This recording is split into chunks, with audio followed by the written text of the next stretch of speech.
Gente, já deu 7h30, boa noite a todos. É um prazer Boa noite. recebê-los nessa noite. Hoje nós temos uma participação muito, muito especial da nossa querida amiga Dalva. Ela vai trazer uma mensagem muito importante, mas eu vou fazer a apresentação dela daqui a pouquinho, depois que nossa querida Marta fizer a leitura preparatória e a prece, tá bom? Eu peço a todos que mantenham os áudios desligados agora, que aí a nossa querida Marta faz a prece agora. A prece e a leitura, tá bom? Martinha? Boa noite a todos. Obrigada, João. Seja bem-vinda, Dalva, do livro Fonte Viva, Manuel, Psicografia de Chico Xavier, a lição número 30, Educa.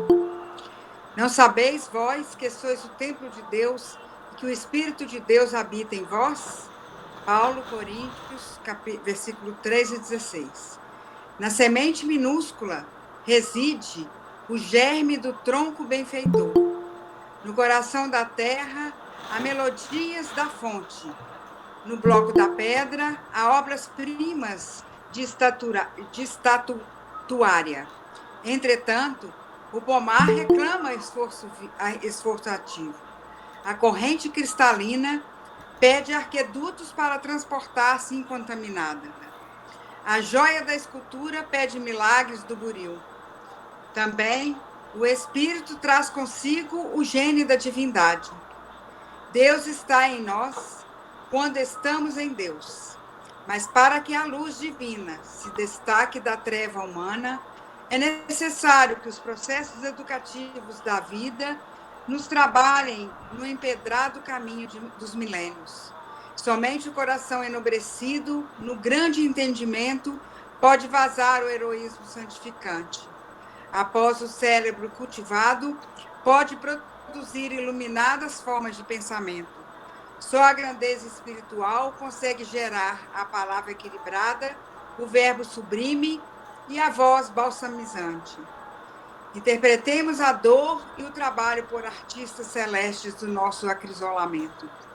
Educa e transformarás a irracionalidade em inteligência, a inteligência em humanidade, e a humanidade em angelitude. Educa e edificarás o paraíso na terra. Se sabemos que o Senhor habita em nós, aperfeiçoemos a nossa vida a fim de manifestá-lo. Emmanuel. Envolvidos com essa prece, elevemos os nossos pensamentos, pedimos ao Senhor Jesus que esteja conosco, que abençoe a Dalva, que vai nos ensinar, vai levar a palavra de Jesus a nós, aos nossos corações. Senhor Jesus, dai-nos discernimento, dai-nos a caridade, dai-nos o equilíbrio necessário para distinguir o joio do trigo, para fazermos as nossas escolhas devidamente, para assimilarmos isso tudo que a Dalva vai nos ensinar e vai nos falar, para que possamos tocar a nossa vida, para que possamos amanhecer, que amanhã seja um novo dia cheio de fé, cheio de esperança e cheio de luz. Fica conosco, Senhor, dai-nos a luz, que assim seja. Dalva, a palavra é sua. Seja, olha só, antes de passar a palavra para a Dalva, a gente tem, assim, muitas coisas para falar, mas, assim, antecipadamente, muito obrigado, viu, Dalva, por estar aqui conosco.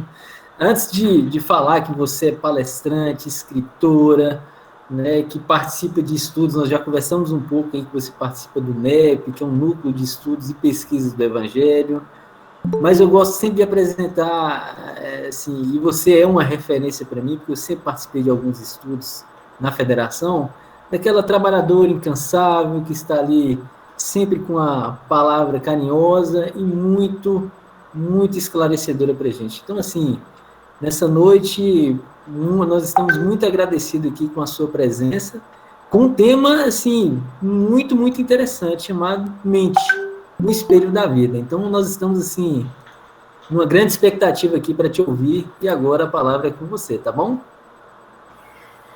Muito obrigada, João, muito obrigada, Marta, obrigada, Tereza, pelo convite. É sempre uma alegria poder participar das atividades. A gente agora, nesse isolamento social, a gente ter a chance de entrar em contato, mesmo que seja com a mediação da tecnologia, nos traz um ânimo novo, né? Nos traz uma energia nova, porque, na verdade, nós, pela escolha que nós fazemos de nos conectarmos neste momento ao propósito da instituição de divulgar a doutrina espírita, nós entramos todos num campo magnético que é gerido pelas equipes espirituais que estão apoiando todo esse projeto de espiritualização da humanidade e apoiam também as casas espíritas aí de São Mateus, de Buriri. Cada casa tem seu mentor, não é? Esses mentores, eles estão apostos nesse momento. E quando a gente escolhe fazer a conexão, nós entramos nesse campo magnético que eles estão coordenando e vamos receber essa energia boa que eles disponibilizam. Então, nesse momento de tanto sofrimento para a humanidade, com tantas pessoas partindo ao mesmo tempo, com tantas famílias enlutadas, com tantas dificuldades, poder fazer uma pausa na nossa semana para nos conectarmos a esse ideal da doutrina espírita, é uma bênção muito grande. Eu agradeço pelo convite, pela oportunidade. Então, o tema realmente é muito instigante. Nós vamos comentar aqui sobre a mente. Existe uma controvérsia muito grande nos meios acadêmicos a respeito da mente.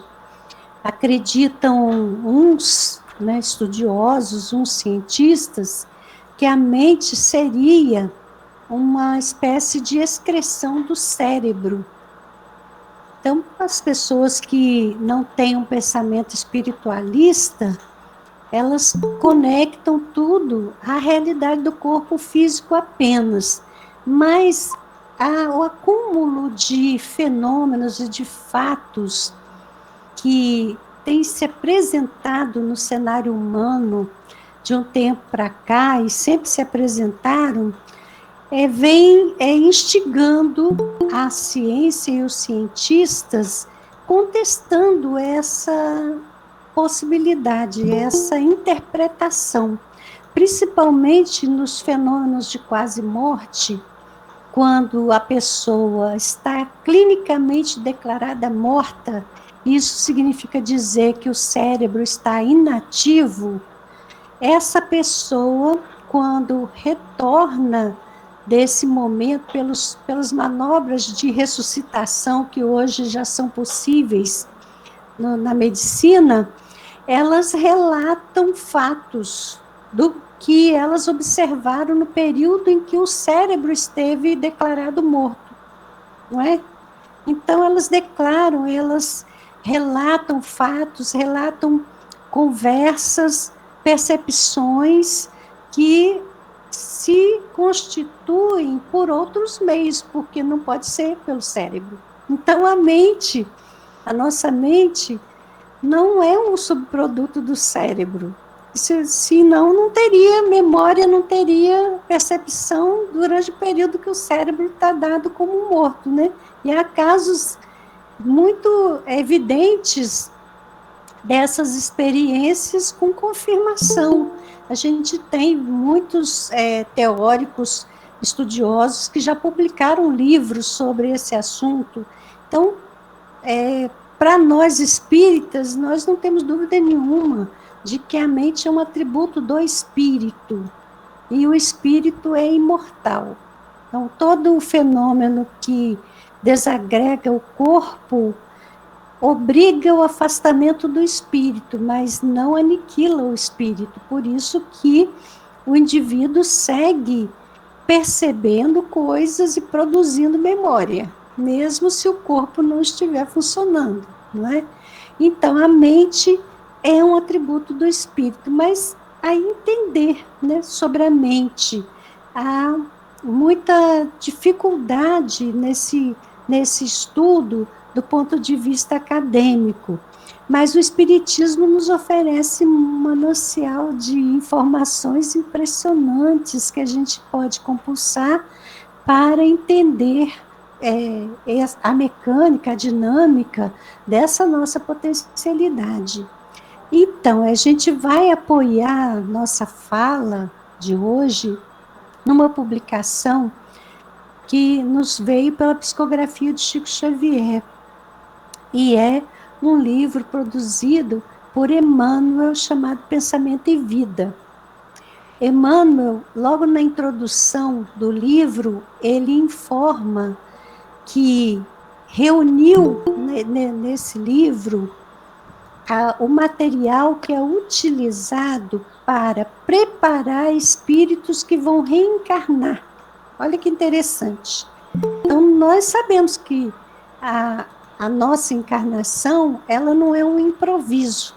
Todo ser espiritual que encarna faz um planejamento para o trajeto que vai vivenciar aqui do berço ao túmulo. E quando esse ser espiritual que vai reencarnar está numa condição de evolução que permite essa preparação, inclusive com estudos que se podem efetivar no mundo espiritual, a fim de facilitar o caminho dele aqui, esses estudos são oferecidos. E Emmanuel nos fala, então, de uma instância espiritual que realiza uma sequência de reflexões acerca de temas que vão interessar quem vai reencarnar. Imagine vocês que nós já estamos reencarnados. É muito provável que nós tenhamos sido preparados nesse curso, né? Aí não é um Enem, é o Enem espiritual, né? É o Enem espiritual, um preparatório para esse caminho que nós estamos fazendo aqui. E se nós temos hoje nas nossas mãos todo esse conteúdo organizado e à nossa disposição para estudar, olha a bênção que isso significa, que se nós tivermos feito o curso preparatório antes de encarnar, nós vamos relembrar agora, dentro do domínio dessa personalidade, já na fase adulta, todo o conteúdo que já está em nós, e se nós o processamos nessa forma de estudo consciente, nós vamos ter muito maior facilidade de compreensão para a aplicação desse conteúdo na nossa vida.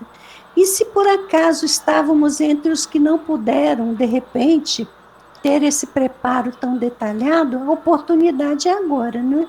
Porque enquanto estamos nesse caminho de evolução que a Terra nos oferece, nós sempre podemos dar um rumo novo à nossa vida a partir dos conhecimentos que nós podemos adquirir.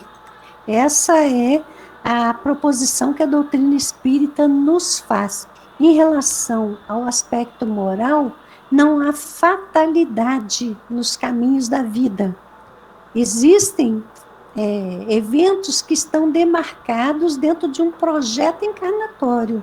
Mas mesmo esses eventos que já estão previstos, eles podem ser atenuados ou agravados em decorrência de como nós estamos elegendo agir e reagir no cenário da vida. Então, me parece que ter conhecimento do livro Pensamento e Vida é fundamental.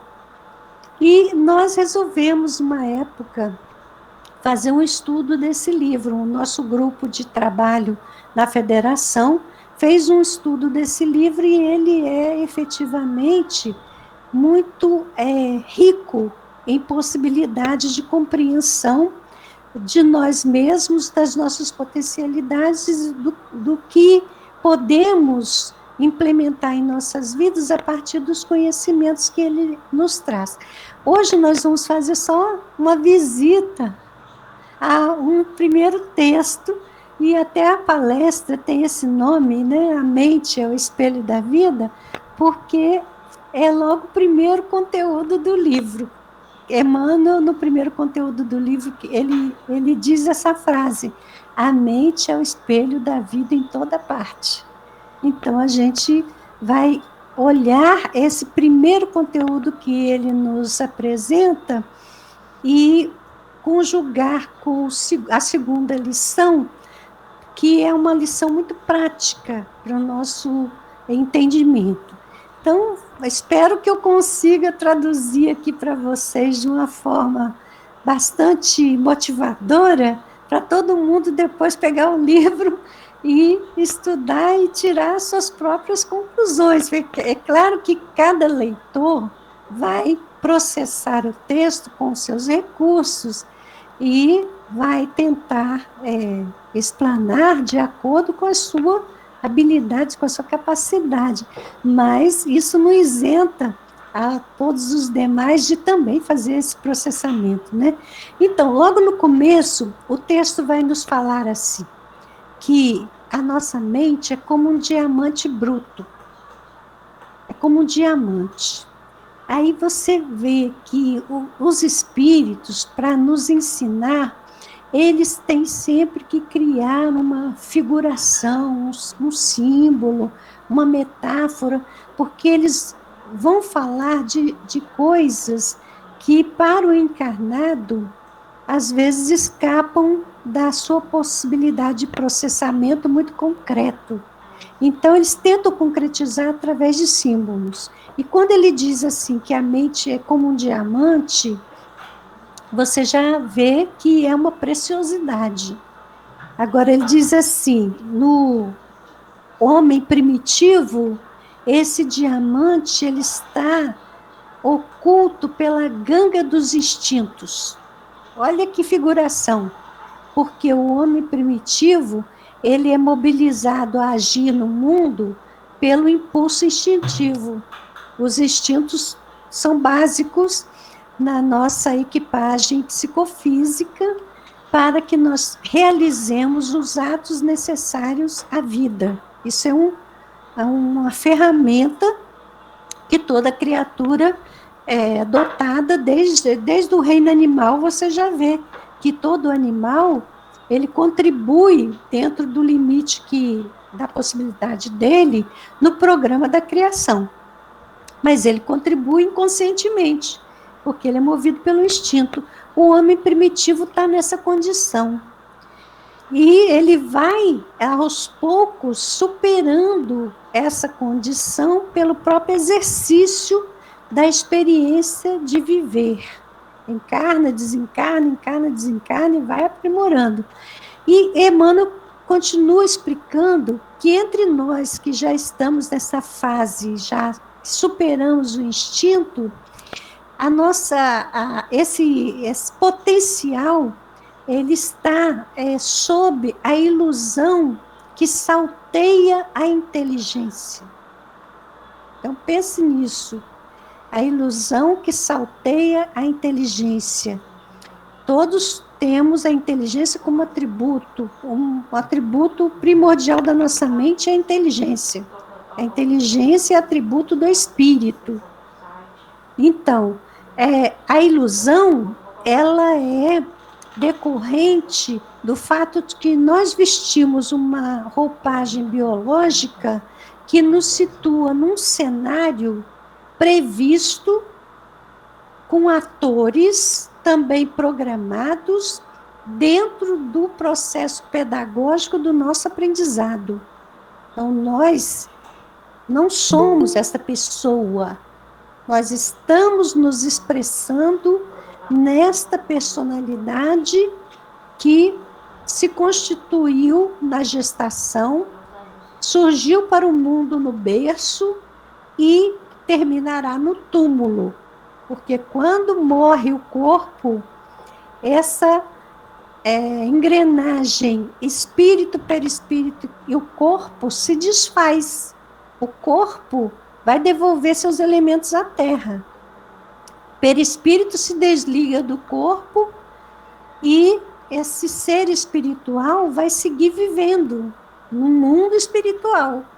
Mas esta personalidade ela foi constituída dentro do limite dessa encarnação. Então, nós nos iludimos quando pensamos que nós somos esta pessoa.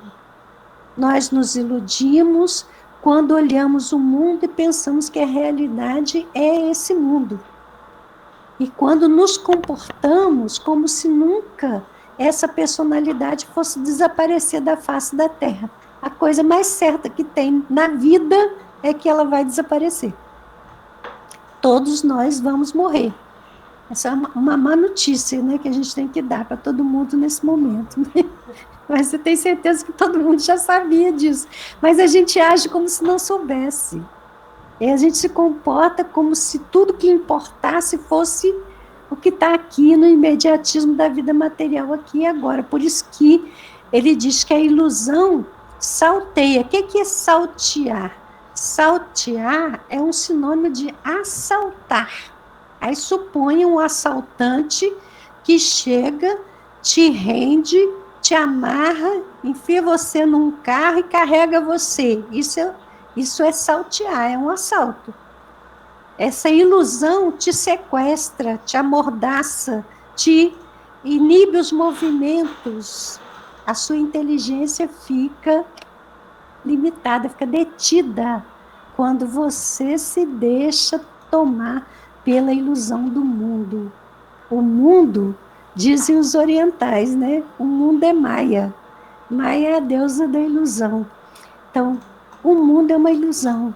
Tudo que é material, como diz Emmanuel, tudo que os seus olhos veem, que você consegue tocar, tudo aquilo que você consegue processar com seus sentidos, está morto ou vai morrer. Tudo. O que a gente percebe com o sentido interno, que é o sentido da alma, do ser espiritual que somos, aí tem a sua permanência, não é? Então, o diamante no primitivo, ele está envolto na ganga do instinto. Entre nós, está sequestrado pela ilusão do mundo. Quer dizer, não está brilhando, a nossa inteligência não está brilhando o tanto que ela pode brilhar. Porque ele segue dizendo que entre os espíritos que já galgaram o topo no processo evolutivo, esse diamante é um brilhante. Aí você pensa nessa trajetória, o quanto de ação é necessária para desbastar a ganga do instinto, para desatar esses nós da ilusão que nos sequestra, para burilar esse diamante e torná-lo um brilhante. Né? Isso é uma figuração, mas é uma figuração altamente estimuladora. Aí ele diz assim que a nossa mente, ela funciona como um espelho. É o espelho da alma. E quando ele fala nessa metáfora do espelho, ele diz assim, a face desse espelho é o coração. E o centro de ondulações é o cérebro.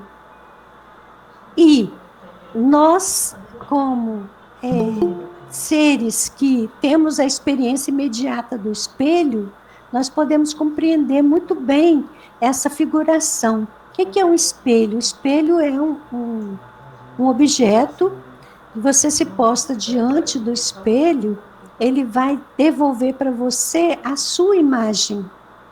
Não é verdade? Então, o espelho, a mente é o espelho da vida. Quer dizer, quando você se posta diante da vida, a vida te devolve a sua imagem. Aí que nós vamos entender, o coração é a face do espelho. O que é que você está emitindo para a vida? É o que parte do coração. Coração é o símbolo do sentimento. É claro que o coração, o órgão físico, é uma bomba, né? Que bombeia o sangue, né? Mas nós já aprendemos também que nessa relação alma, perispírito, corpo, perispírito, que é um corpo de energia, um corpo semimaterial que faz essa ligação alma-corpo, o nosso perispírito tem 7 centros de força. E o centro de força coronário, o cerebral, laríngeo, cardíaco, esplênico, gástrico e no baixo ventre, o genésico. E quando você vai analisar as funções desses centros de força, você tem que o mais importante, que tem ascendente sobre todos os demais, é o coronário.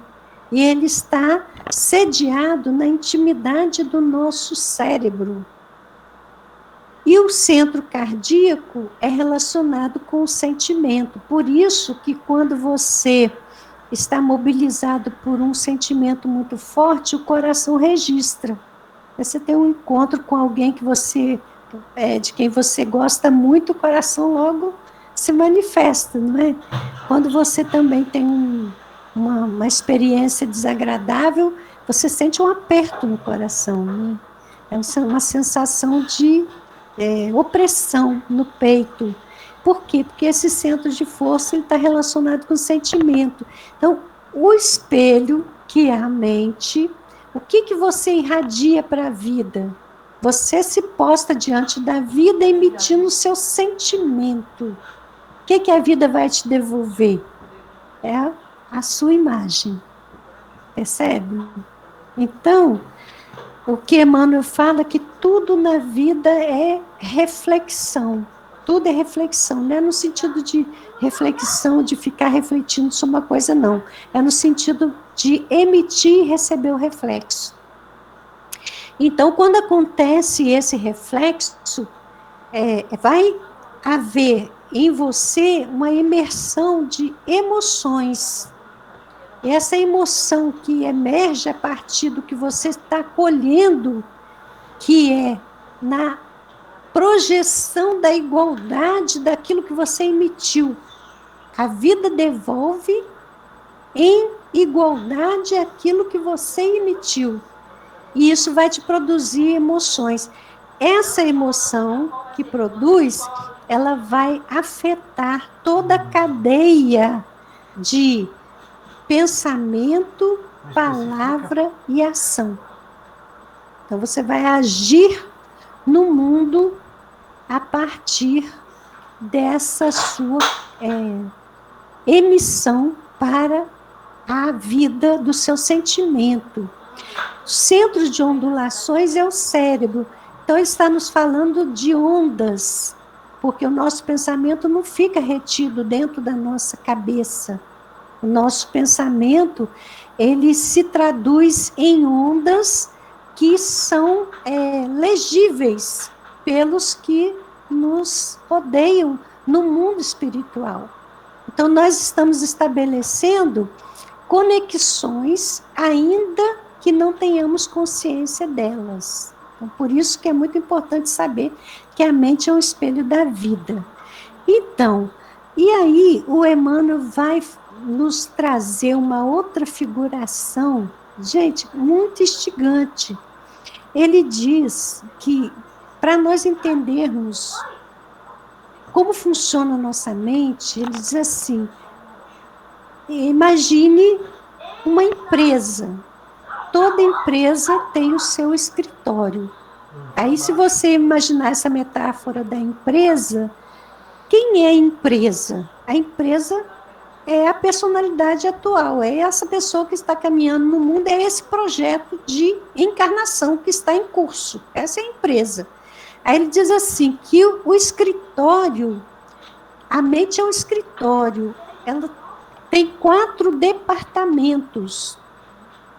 Tem o departamento da inteligência, da imaginação, do desejo e da memória. 4 grandes departamentos. Mas acima desses departamentos tem o gabinete da vontade, que é o gerente. Olha que coisa interessante que Emmanuel está nos falando. E uma coisa importante, cada departamento tem a sua função. né? O departamento da inteligência, naturalmente, é aquele departamento que nos conecta com a nossa necessidade de desenvolver o nosso conhecimento, que vai nos propiciar alcançar a sabedoria. Então, a inteligência tem essa função, né? O departamento da memória tem a função de organizar todo esse conteúdo que nós processamos para nos oferecer da medida das necessidades do nosso caminho, porque senão a gente ia ter que aprender sempre, todo dia, a mesma coisa, aprender se não tivesse memória, né? Para armazenar, para guardar. O departamento do desejo é aquele que nos conecta à ação. O desejo é o que nos faz nos movermos, é o que nos mobiliza, o que você quer. O que você está querendo, não é? Qual é a movimentação, o que te motiva? É o departamento do desejo. E o departamento da imaginação, olha só, o animal, ele é uma inteligência que está num curso de aprimoramento dentro do limite do instinto. E o animal reage ao aqui e ao agora. O ser humano, ele é capaz de recuperar o passado, projetar o futuro pela imaginação. É o departamento. Esse departamento da imaginação é o que nos permite inventar. Por isso que o homem não fica retido na fase primitiva. Ele modifica o seu meio, ele inventa coisas, ele conecta experiências adquiridas para imaginar uma probabilidade futura dessas conexões. Então, todos esses departamentos são importantíssimos no caminho dessa mente que está gerenciando o projeto que somos nós, personalidades transeuntes desse caminho evolutivo aqui. E aí o Emmanuel vai nos dizer uma coisa importante, que é assim, sem a gerência da vontade, a gerente é a vontade, todo mundo entendeu essa parte aí, né? A gerente é a vontade. Se a vontade é frágil, se a vontade não consegue estabelecer um processo harmonioso nesse funcionamento, o que acontece? O desejo pode comprar ao engano aflitivos séculos de repressão. O que significa isto? Você vai se comportar no mundo privilegiando o que você quer, sem entender que o que você faz tem consequências. Às vezes as consequências não são imediatas.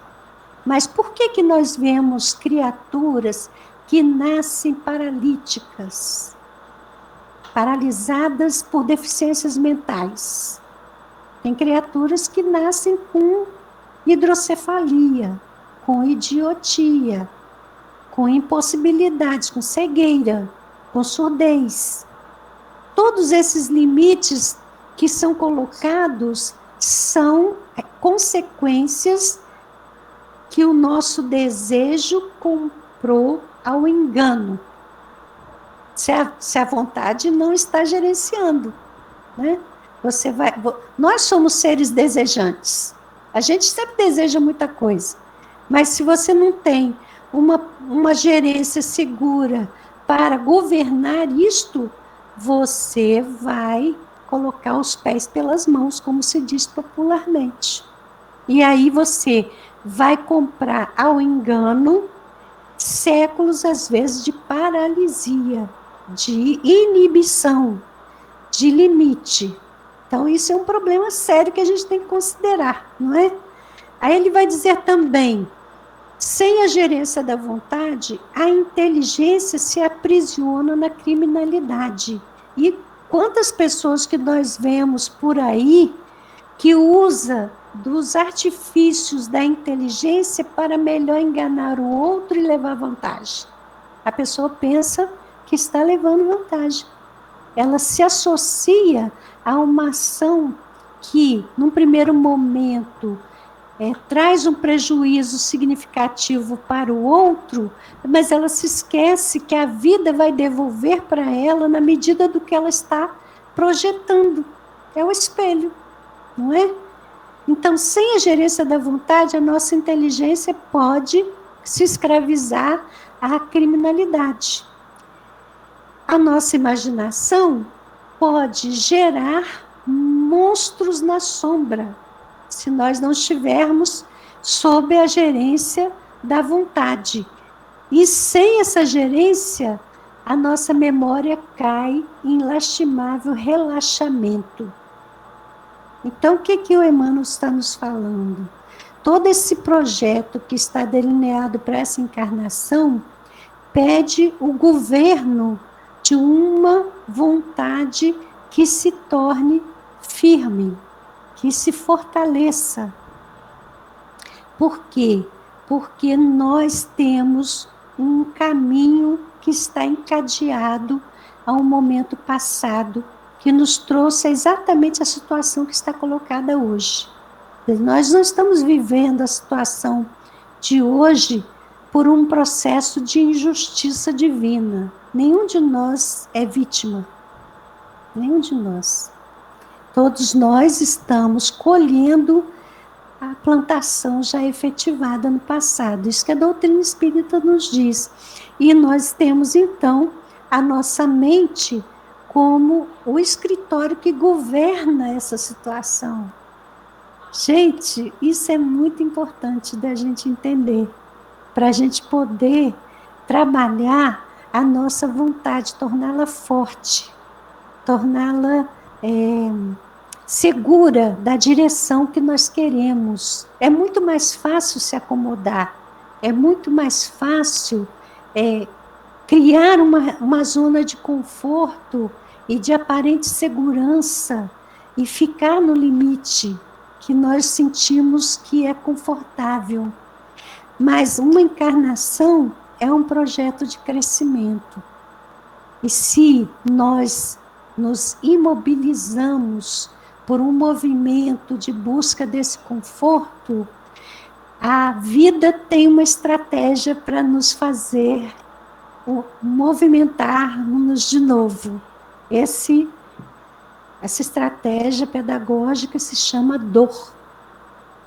Então, muitas vezes nós vamos esperar que um sofrimento nos acometa para tomar as providências que a vida já endereçava desde o começo, já nos convidava desde o começo a processar. Né? Então, nós temos que entender esse caminho da mente, do espelho e do escritório, com um adendo que a gente vai lembrar aqui. No ano de 2007, a minha filha, vocês devem conhecê-la, é a Renata Guizardi. Ela foi por muito tempo mestre de cerimônia dos congressos espíritas, né? Por isso que as pessoas conhecem muito a Renatinha.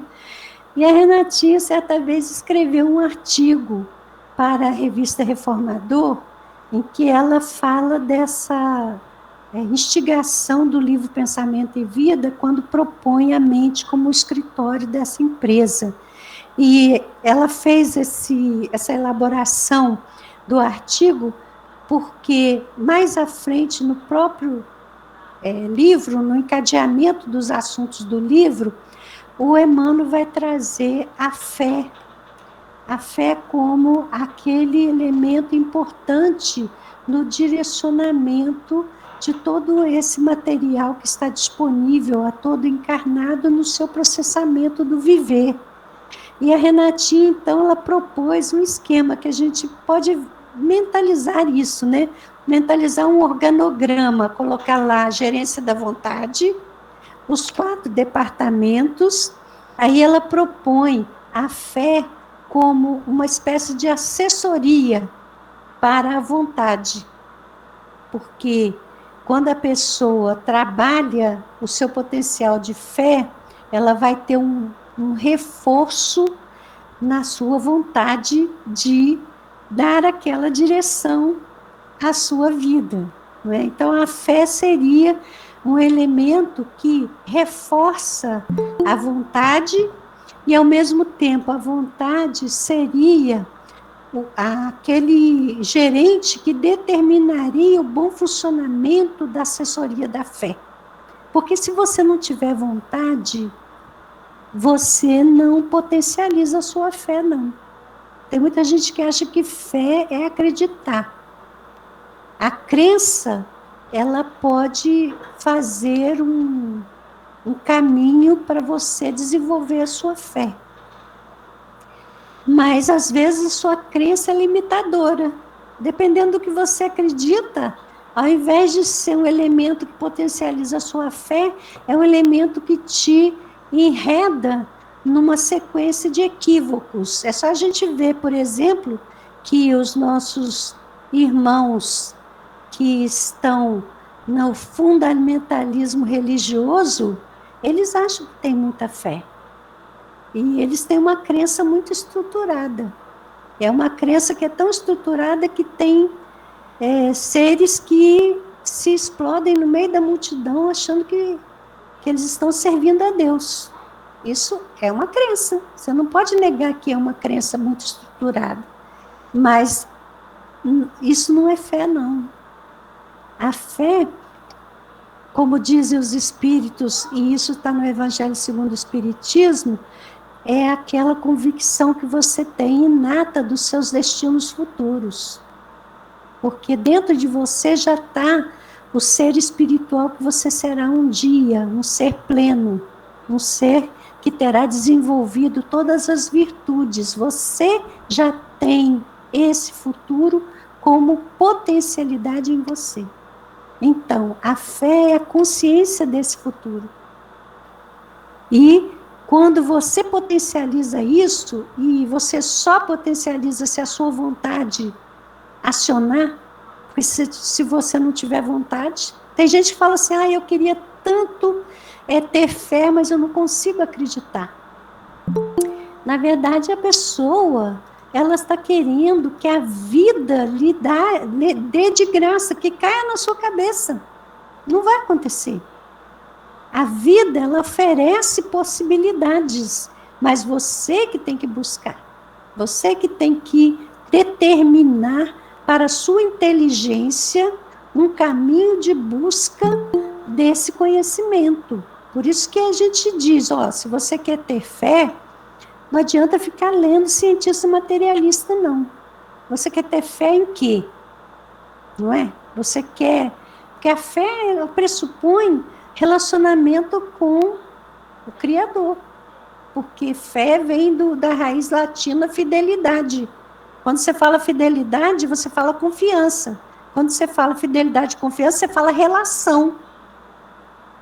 É o relacionamento da criatura com o Criador. Então, se a pessoa não acredita na existência do Criador e toda a sua leitura é centrada em proposições dos pensadores materialistas, onde ela quer encontrar um caminho que fortaleça nela a consciência de ser um espírito. Não vai ter. Se você quer potencializar sua fé, busque um caminho de elaboração de uma crença que te espiritualize. É básico isso, é mínimo isso. Então, se você não tiver vontade de fazer isso, o seu potencial de fé vai ficar direcionado único e exclusivamente para a realidade material, porque, digamos, para todos nós aqui, que se a gente não tiver um mínimo de fé, a gente não vive neste mundo. Então, você tem que ter fé, nem que seja na sua capacidade de tomar as decisões que a vida lhe pede, de trabalhar, de conseguir um diploma, de conseguir um emprego. Você tem que ter fé direcionada às coisas materiais. Mas esse potencial, ele pode ser muito mais potente se você o conecta às coisas espirituais.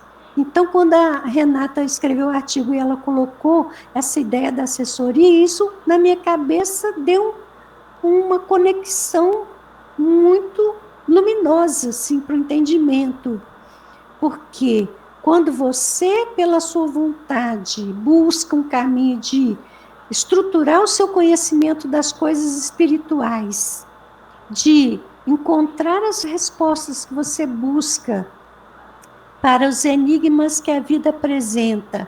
E a gente sabe que a doutrina espírita, nesse particular, ela nos oferece uma base extraordinária, porque a doutrina espírita, ela não diz que você tem que crer ainda que a coisa seja absurda.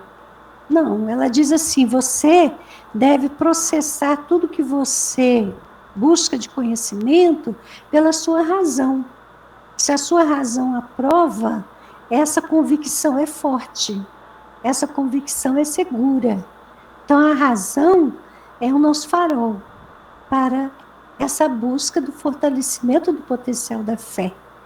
Então, vejam aí, a vontade determina, a inteligência busca a informação nas fontes seguras, você faz o processamento dentro da sua capacidade de racionalidade, e isso vai potencializar esse sentimento que te diz muito fortemente: a sua fragilidade humana é grande, mas você é um espírito imortal. Tenha certeza disso. Então, esta fé fortalece a sua vontade para seguir para o novo patamar de evolução. E a gente vai avançando. Percebe como é um círculo virtuoso ao invés de vicioso? Né? É um círculo virtuoso. A vontade potencializa a fé fortalece a vontade. E essa vontade fortalecida gerencia esses 4 departamentos, ao invés de usar a inteligência para enganar, para se associar a ações deletérias, você usa a sua inteligência para galgar os conhecimentos que você precisa para o seu aprimoramento pessoal e o seu aprimoramento espiritual, mais importante. Não é? Aí você vai usar a sua memória para buscar no passado conhecimentos significativos que te tragam experiências para analisar esse presente e ter mais discernimento. Se a gente não tiver essa clareza, a nossa memória, às vezes, fica jogando contra nós. Já viram aquela pessoa que está sempre recordando fatos ruins do passado? Aquela pessoa que se magoou com alguém e está continuamente lembrando aquela mágoa? A mente é o espelho da vida. A memória te apresenta um fato que te magoou, você vai reagir de novo no diapasão da mágoa. O que você está projetando para a vida? O ressentimento. O que a vida vai te devolver? A mesma imagem. E aí você vai ficar mais magoado, aí vai cair em depressão. Por que isso? Não é? Então, a nossa memória tem que funcionar sob o governo dessa vontade que já entendeu que é um diamante sequestrado pelas ilusões do imediatismo da vida. Mas a gente pode superar isto para caminhar para o burilamento desse diamante e torná-lo um brilhante. Isso, quando a gente pensa nessa ideia do brilhante, a gente pensa na ideia da preciosidade que significa você ter discernimento e sabedoria para ajuizar bem as coisas que acontecem no mundo, para entender o significado da vida e para agir da forma que vai te levar ao seu objetivo. Percebe? E aí o seu desejo vai ser bem orientado, vai ser orientado para as coisas que importam. Senão você vai virar mais um consumista aí. Ah, meu desejo é comprar um carro novo, meu desejo é ter aquela casa, meu desejo é a roupa da moda. E a gente fica nessa roda viva que nunca a gente consegue satisfação plena, porque nada que é material preenche o vazio da alma, né? Então, a mente é o espelho da vida. É instigante, como eu falei para vocês, a gente está propondo aqui um passeio pelas ideias, pelas metáforas que Emmanuel criou, tentando conectar essas metáforas às realidades que a doutrina espírita tem nos mostrado, para entender finalmente que nós somos os artífices do nosso próprio destino.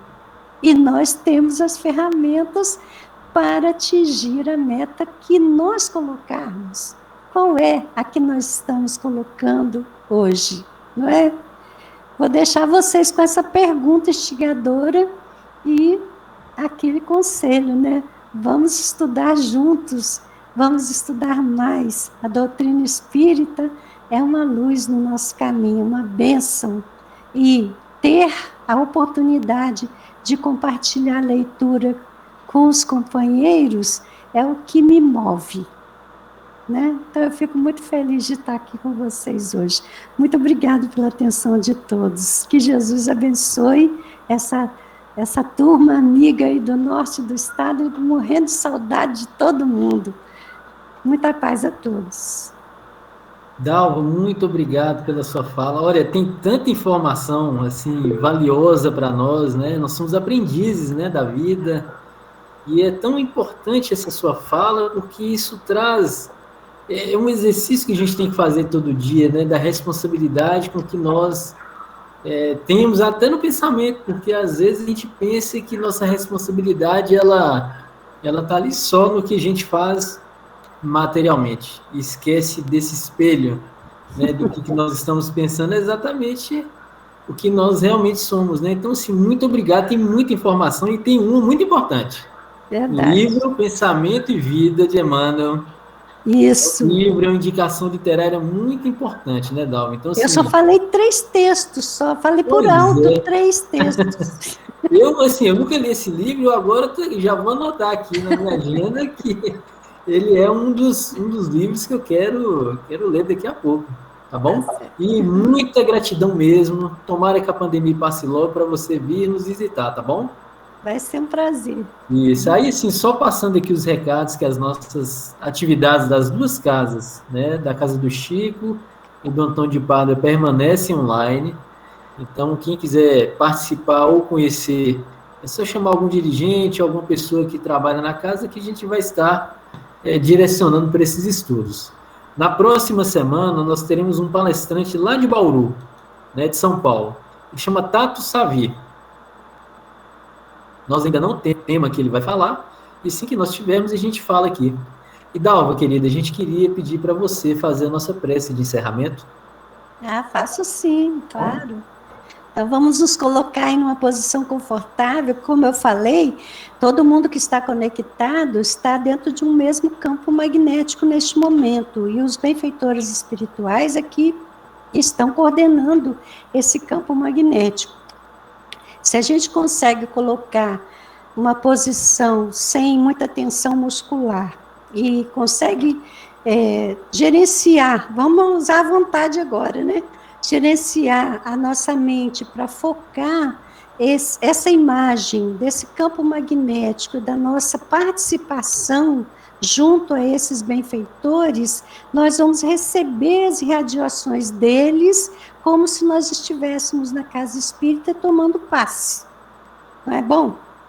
Então, vamos lá. Vamos fechar os nossos olhos, procurar relaxar o nosso corpo. Através da respiração, você pode, inspirando profundamente e exalando, e comandando o corpo para que relaxe, para que se entregue, para que se acalme. Quando nossa mente se asserena, o nosso potencial de imaginação nos permite visualizar esse espaço magnífico do campo magnético criado pelos benfeitores espirituais neste momento, e que nos interliga. E neste campo, no centro e no alto, há uma fonte irradiadora de luz, como se fosse uma estrela, cujos raios se ampliam, se intensificam, até iluminar todo o ambiente em que nós estamos. Essa luz penetra pelo alto da nossa cabeça e circula pelo nosso corpo, levando a cada célula elementos de fortalecimento e equilíbrio. E sentindo o benefício que neste momento nós estamos recebendo, digamos a Deus, nosso Pai: Senhor, aqui estamos reunidos em Teu nome, em nome de Jesus, o nosso Mestre, em nome dos amigos espirituais, destas casas que se integram na proposição de divulgar essa doutrina consoladora e orientadora de nossas vidas. Queremos, Senhor, manifestar o nosso agradecimento pelas bênçãos que temos recebido, pela paz que sentimos neste instante, nesse envolvimento amoroso dos nossos amigos espirituais. E queremos, Senhor, oferecer de nós mesmos a pequenina dádiva da nossa irradiação, para que os benfeitores possam, sob a bênção de Jesus, multiplicar essas pequeninas dádivas, conduzindo bênçãos para todos aqueles que neste momento estão vivenciando as suas provas, suas expiações mais duras, aqueles que estão enfermos, aqueles que estão recolhidos nas casas de saúde, nos hospitais, nos presídios, nos orfanatos, nos asilos, a todos os que se sintam fragilizados, Senhor, que recebam neste momento o fortalecimento dessas irradiações. E também pedimos, Senhor, por todos aqueles nossos irmãos que ainda estão iludidos através desta busca desenfreada pelo bem material e que ainda produzem em seu meio a agressividade, a violência, a ignorância, que esses irmãos possam ter seus corações sensibilizados.